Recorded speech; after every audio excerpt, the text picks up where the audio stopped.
Best-selling author and co-founder of Harvard's program on negotiation, William Ury, discusses his book, The Power of a Positive No, and how its techniques can be applied to business situations by employee and employer alike. My new book is called The Power of a Positive No. 25 years ago, I wrote a book called Getting to Yes, about how to help people reach agreement cooperatively. 10 years after that, I wrote a book called Getting Past No, about how to negotiate when the other side doesn't really want to negotiate. This book, The Power of a Positive No, completes a trilogy. One thing I've discovered is that perhaps the biggest obstacle for people in the process of getting to yes is that we don't know how to say no.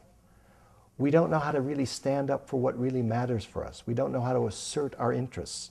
And you can't get to yes, in other words, to the right yes, a yes that truly satisfies your interests, unless you're willing to say no, unless you're willing to say no to all the concessions you shouldn't be making, unless you're willing to say no to all the deals that aren't so good for you.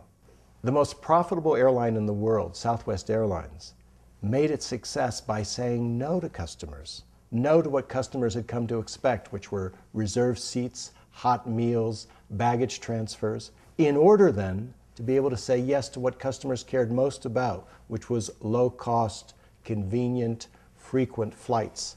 So saying no is essential to business success. It's essential to strategy, it's essential to discipline, it's essential to focus.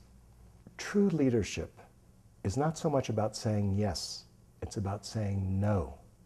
That's what really makes a leader. In today's world, leaders need to be able to focus. They need to be able to focus the activities of their organizations. In order to do that, they have to say no. In order to get to the best deals, you have to say no to all the other deals. I remember once early on in my career having lunch with the celebrated investor Warren Buffett, who explained to me that the key to his success was saying no to 1,000 deals in order to say yes to the one deal that would be truly profitable.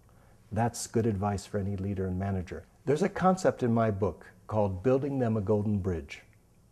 It's about making it easy for the other side to say yes to you after you've said no to them.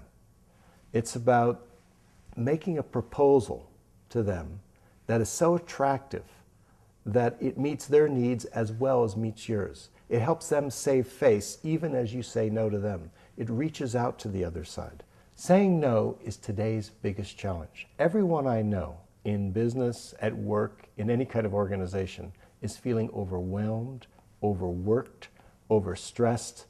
It's partly email and cell phones that take work everywhere, all the time, brings home there. The pace is picking up, and so the need to be able to say no to some things in order to say yes to what is most important to you, to what counts most for you, is the key to success, and it's the key to happiness. It's the key to a sane life. It's the key to a successful life. The Power of a Positive No takes us through the steps involved in negotiating difficult business interactions. These valuable tools will help steer anyone in business to success.